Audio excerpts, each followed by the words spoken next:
গত বছরের 15ই নভেম্বর প্রেক্ষাগৃহে মুক্তি পায় অনন্য মামুন পরিচালিত সিনেমা দরদ।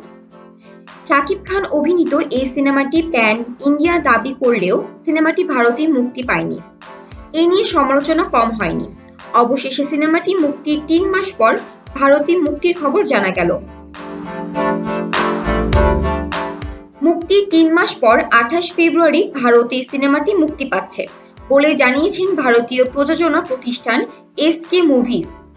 প্রতিষ্ঠানটি তাদের পেজে লিখেছে, খেলায় আজ শুধুই ভাব, হবে না কোনো আড়ি, দরদ নিয়ে শাকিব খান আসছে 28 ফেব্রুয়ারি। তবে শুধু পশ্চিমবঙ্গ নাকি ভারতের অন্য রাজ্যে মুক্তি পাবে দরদ জানায়নি প্রযোজনা প্রতিষ্ঠানটি। বাংলাদেশ ও ভারতের যৌথ প্রযোজনায় রোমান্টিক সাইকো থ্রিলার ঘরানার সিনেমাটি পরিচালনা করেছেন অনন্য মামুন। সিনেমার কাহিনী ও চিত্রনাট্যও লিখেছেন তিনি।